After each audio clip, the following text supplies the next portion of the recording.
नमस्कार दोस्तों, स्वागत है आपका अपने YouTube चैनल में। दोस्तों, अगर आप इंस्ट्रूमेंट मैकेनिक, इलेक्ट्रॉनिक मैकेनिक और इलेक्ट्रीशियन ट्रेड से ITI कर रहे हैं और आपको समझ में नहीं आ रहा है कि डिजिटल इलेक्ट्रॉनिक्स कहां से शुरू करें, तो यह वीडियो आपके लिए महत्वपूर्ण होने वाला है।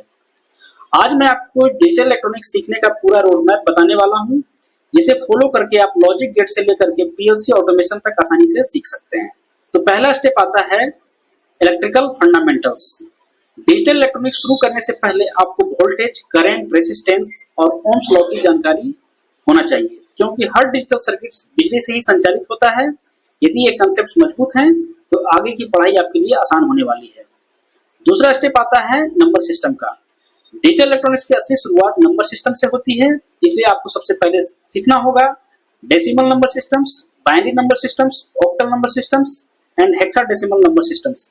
विशेष रूप से डेसिमल नंबर से बाइनरी नंबर सिस्टम का कन्वर्सन और बाइनरी नंबर सिस्टम से डेसिमल नंबर सिस्टम का कन्वर्सन आपको सीखना होगा, क्योंकि हर कंप्यूटर और PLC बाइनरी लैंग्वेज पर भी काम करते हैं। तीसरा स्टेप है लॉजिक गेट्स। डिजिटल इलेक्ट्रॉनिक्स का यह सबसे महत्वपूर्ण चैप्टर है। यहाँ पे आपको सीखना होगा and gate, or gate, not gate, nand gate, nor gate, xor gate और एक्सनॉर गेट के बारे में। हर गेट की ट्रूथ टेबल और प्रैक्टिकल एप्लीकेशन आपको समझना होगा। PLC की प्रोग्रामिंग में भी यही लॉजिक इस्तेमाल होता है। चौथा स्टेप है बूलियन अलजेब्रा। लॉजिक गेट्स को सरल बनाने के लिए बूलियन अलजेब्रा का उपयोग किया जाता है। यहाँ पर आपको सीखना होगा boolean laws, De Morgan's theorem, logic simplifications. ये तीन चीज आपसे अक्सर इंटरव्यू में पूछा जाता है। पांचवा स्टेप आता है आपका कॉम्बिनेशनल सर्किट्स का। इसमें आपको सीखना होगा half adder, full adder, encoder, decoder, multiplexer, demultiplexers. ठीक है, यहीं से डिजिटल सर्किट्स डिजाइन की समझ विकसित होती है। छठा स्टेप है सीक्वेंशियल सर्किट्स के बारे में। यहाँ पे आपको सीखना होगा मेमोरी एलिमेंट्स के बारे में। इसमें शामिल है SR flip flop, JK flip flop, D flip flop, T flip flop. इसके आप इन चीजों को सीखने के बाद आपको रजिस्टर्स और काउंटर का समझना होगा। सातवां स्टेप है डिजिटल ICs के बारे में।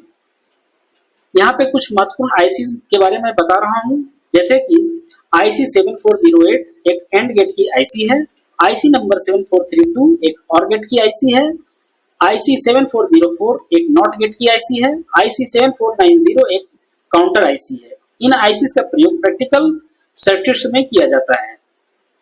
आठवां स्टेप है डिस्प्ले सिस्टम्स के बारे में। इसमें आप सीखेंगे LED display, 7 segment display, BCD to 7 segment decoder. यह विषय इलेक्ट्रॉनिक्स प्रोजेक्ट्स में बहुत उपयोगी होता है। नौवां स्टेप है आपका टाइमर एंड क्लॉक सर्किट्स के बारे में। डिजिटल सर्किट्स में टाइमिंग बहुत महत्वपूर्ण है, इसलिए इसमें सीखना होगा clock pulse, frequency, duty cycle और एक IC है IC 555 टाइमर। 10वां स्टेप है PLC और ऑटोमेशन। अब तक आपने जो कुछ सीखा होगा उसका वास्तविक उपयोग PLC में दिखाई देगा। PLC में आपको सीखना होगा digital inputs, digital outputs, PLC logic gates, timers, counters, HMIs, SCADA। यहीं से इंडस्ट्रियल ऑटोमेशन की शुरुआत होती है। अगर आप इस क्रम में पढ़ाई करेंगे तो डिजिटल इलेक्ट्रॉनिक्स आपको कभी कठिन नहीं लगेगा। याद रखिए, सबसे पहले आपको नंबर सिस्टम, फिर लॉजिक गेट्स, फिर बूलियन अलजेब्रा, फिर फ्लिप फ्लॉप्स, फिर काउंटर, फिर PLC ऑटोमेशन के बारे में सीखना है। यही डिजिटल इलेक्ट्रॉनिक्स सीखने का सही रोड मैप है। अगर आपको यह वीडियो अच्छा लगा हो तो वीडियो को लाइक करें, शेयर करें और चैनल को सब्सक्राइब करें।